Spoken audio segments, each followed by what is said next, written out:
Hello and welcome to the Wellness Village. This is Lydia. Today I'm so excited. We have a special guest. Her name is Nadia Richards. She is a certified health coach. She specializes in recovering your immune system. So Nadia, can you tell us about your story and how you got into nutrition and how you became a wellness coach? Yeah, absolutely.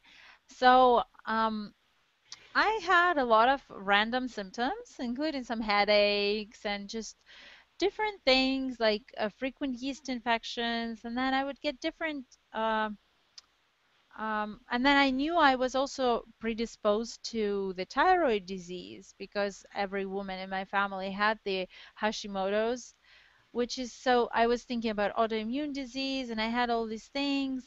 And I started at some point we started both me and my husband we started eating healthier, and my husband actually has like a really classic allergies, but like a lot of them and very severe.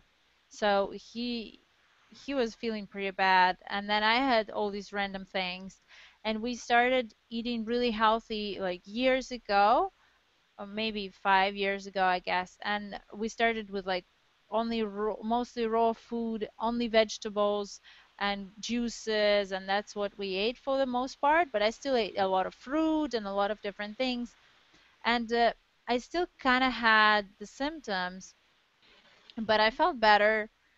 um, and then I started looking deeper into all those issues, and I started looking into where I can learn more. I found Institute for Integrative Nutrition. This is where I went for my to become a holistic health practitioner, and I started applying those things to me, and I realized that there's just so much more to it, and I started to be really interested in the immune system and how it works, and starting to really look back and put things together in my head, because then I realized, yes, I was not breastfed. Wow, yes, I always had the digestive issues growing up and I never connected them to anything.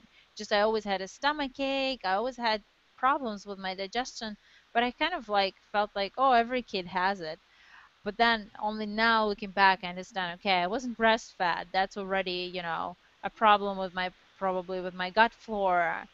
And then it just kind of rolls on top, one on top of the other.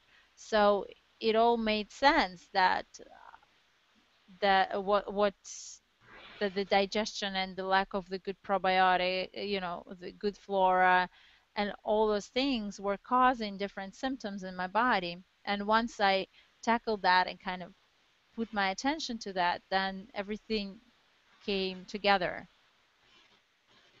So do you find that you have reached the pinnacle of your health, or do you think that for everyone it's an ever going journey? Yeah, I think it's an ever-going journey and it's always work in progress. And I I always like to try different things, but I definitely believe very strongly that there's a huge, huge part of our health and immune system that is in our gut, and everybody has to pay attention to our gut because there's 75 to 80% of our immune system is there. So in the gut lymphoid tissue surrounding our intestines. So that's something that everybody should be paying attention to regardless of how they feel, I feel like. Why is it that you discuss food allergies a lot?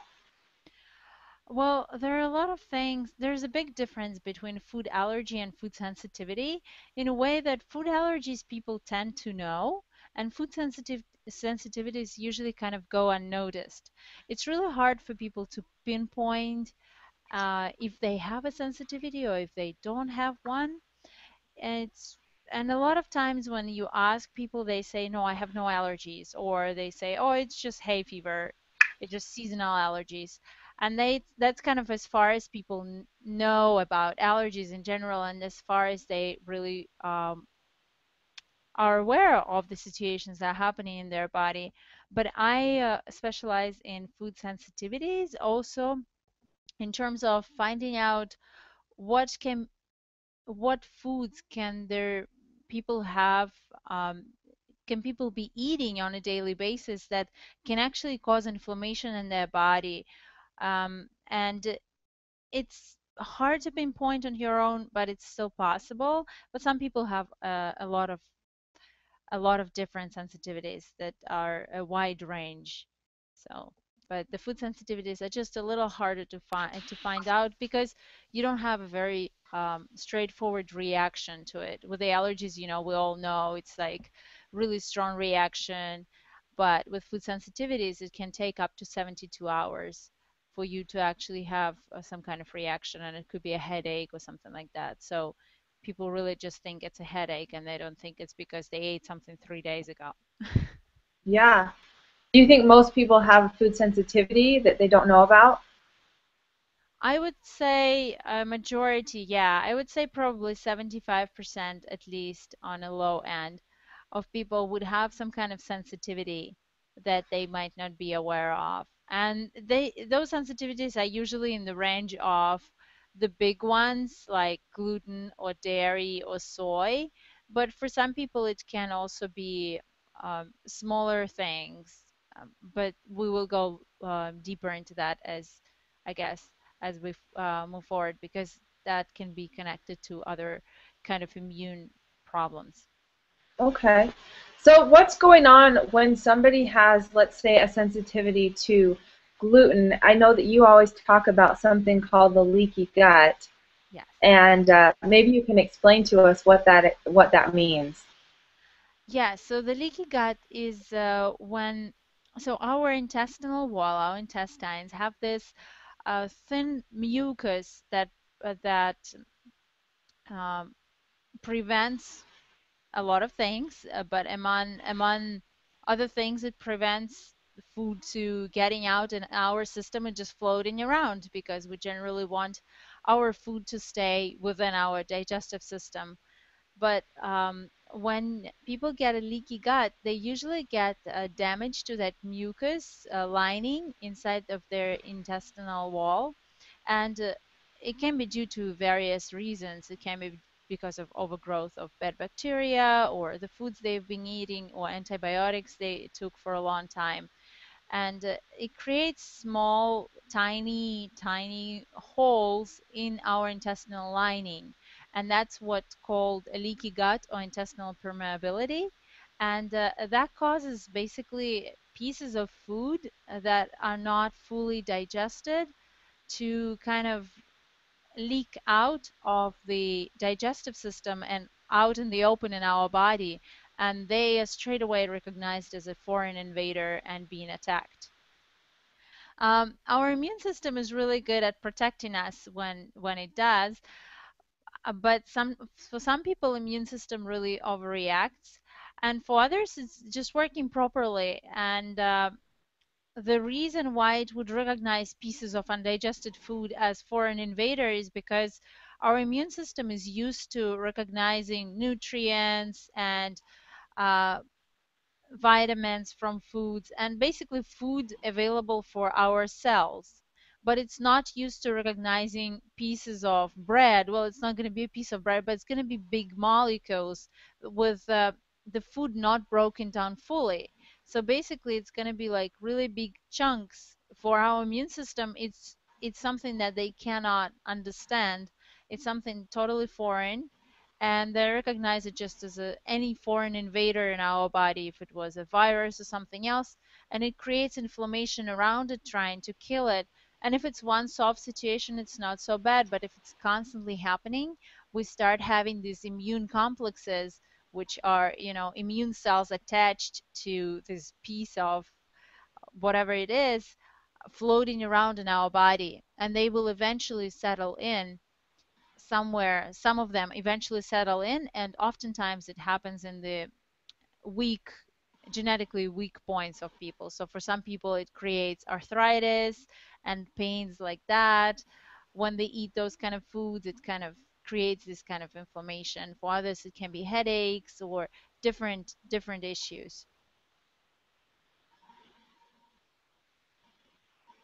Okay, so it sounds like because, the gut is really the gateway to any part of our body, you can get reactions anywhere. Is that right? Yeah, yeah, absolutely. It can be pretty much anywhere. That's why it's so tricky with the food sensitivity and the digestion that people really find it hard um, to put the two together. Mhm. Okay, so if you think, so somebody's getting headaches, or another person gets acne, or another person gets arthritis or brain fog, or whatever, what are some steps that you would recommend for them to just start to trying to eliminate that? Obviously there's medication, and that's one option to just kind of hide it, but, to just kind of see if it's a food sensitivity, what are some steps you recommend? Yeah, I really believe that it makes sense to look into other options for everyone who has those kind of vague symptoms that are unrelated, and the only way to treat them is to basically take something, as you said, to mask it, right? That's what conventional medicine is really good at, and you definitely can get a big variety of those masking, uh, medications.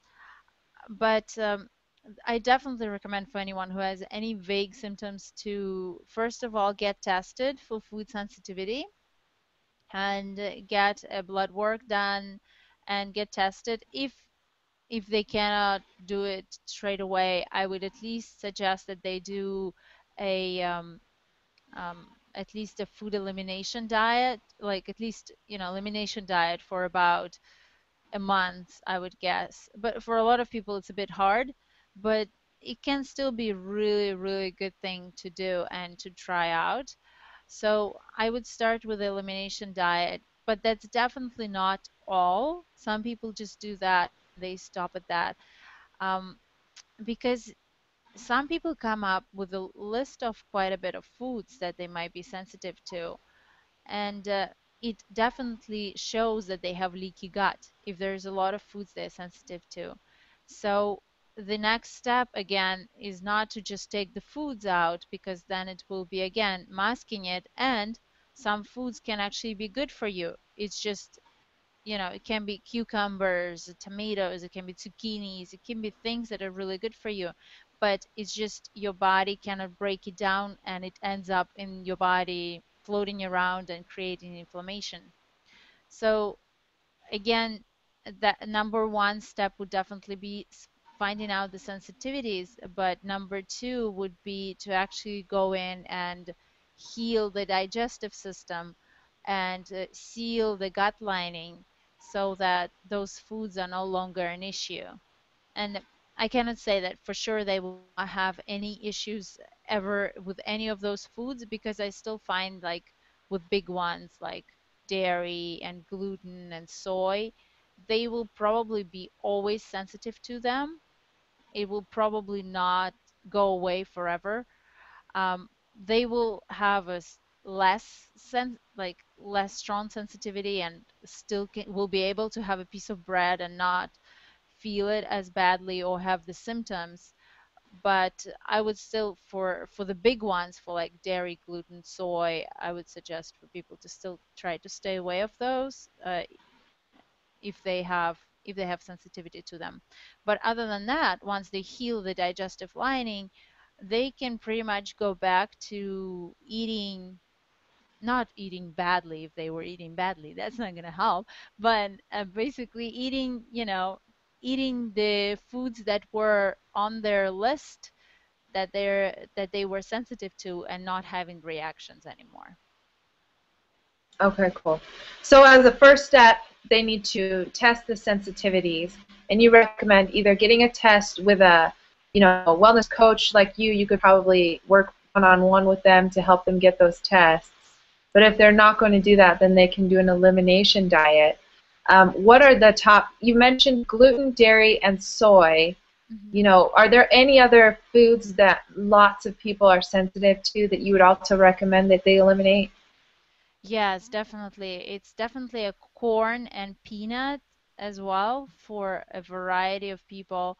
After that, it's shellfish and things like this. But I would suggest, I guess, the big five is gluten, dairy, soy, corn, and peanuts because a lot of people are sensitive to it.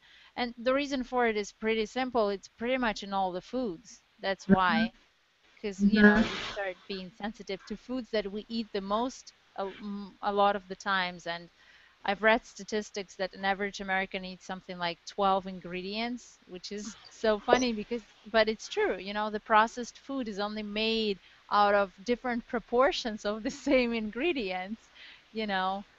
So Wow. that's basically it. Yeah. Okay, what about I've heard of a top, so those are five of them. I've heard that sometimes there's a top seven, and that would include eggs and sugar. How do you feel Yeah, about those? true. That's so true. Thank you for pointing that out. Yeah, I forgot those. That's true. Eggs can be also a big sensitivity, and sugar is just a completely different thing, I would say, separate to the whole, sugar. I feel like everybody should eliminate, processed white sugar and just try and move towards healthy alternatives and generally try to have get away from a very strong sweet tooth that people have so much.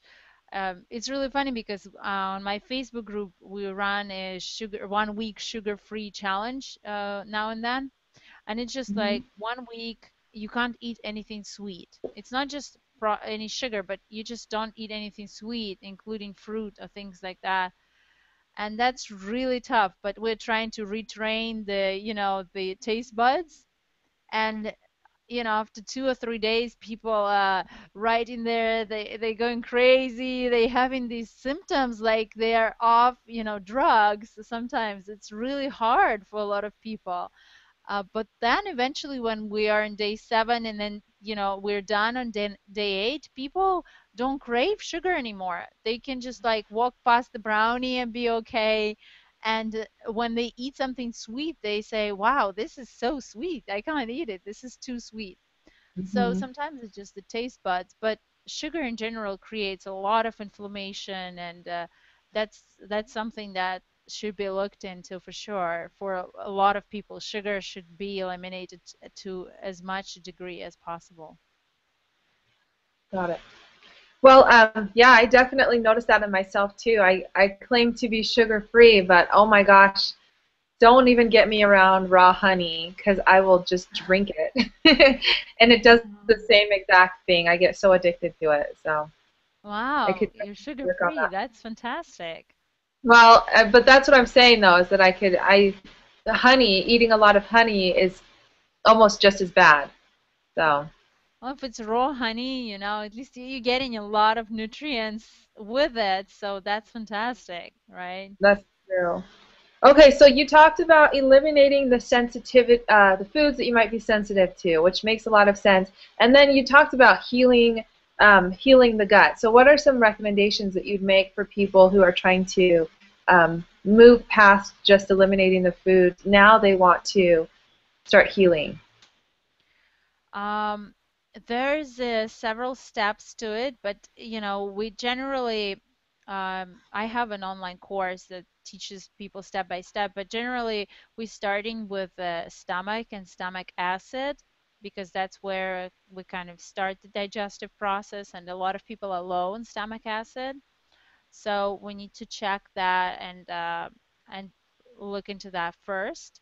So we started with the stomach acid, then we go down the digestive process, and then we look into adding pancreatic enzymes. I have my own brand of pancreatic enzymes as well that I recommend to a lot of people that are like a full spectrum enzymes that basically break down sugar and lactose and proteins. So that's because really the key to the immune system, it's, to that the immune system stops reacting, is not only the leaky gut, but also that by the time the food reaches the intestine where it can leak through, it shouldn't really be chunks of food. It should also, if the immune system is working properly, the food by that time should be fully digested. But for most of us, it's not. For most of us, there's a lack of stomach acid, and then there's a lack of digestive enzymes coming from pancreas. And then for some people, there's a problem with the bile flow, so then they can't digest their fats properly. And all of this ends up with pieces of food that are just not digested completely. And then when they hit the intestinal lining that also has holes in it, that's just a perfect storm in this situation. Mm, okay. Well, I love that. I mean, it sounds so complicated, but I really like that you have a systematic, approach. So it makes it easier. Thank you. Well, well, good. Well, tell us about NadiaRichards.com. Where else can we find you? Is that mainly where we find you? Well, I have, yeah, NadiaRichards.com, and then I'm on Instagram, Nadia's Nutrition, Twitter, Nadia's Nutrition, and I have a YouTube channel, and it's all linked on my website. So my website is pretty much the main hub for everything to be connected. And yeah, and And your Facebook as well, right? oh yes, yes, my Facebook is facebook.com/Nadia's Nutrition. So Okay, yeah, great, great. yeah, So that's we have we two can find names. recipes.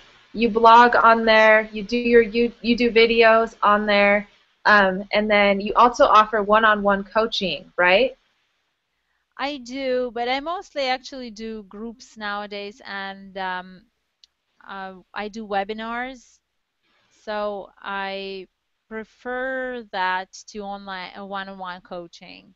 Mm-hmm. So I prefer to kind of cover a bigger group at once. But yeah, it's good to have also to have support to my support if people need me. But oftentimes I just try to kind of let them do their own thing or be with me through the online course or be with me on the webinars and listening and just get the information this way too.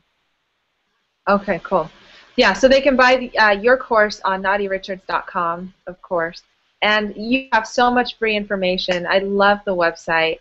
And if they need any further information, they can, of course, they can buy what they need to buy and get help where they need to, right? Yes, yes. I offer the food sensitivity testing. It's also on my website.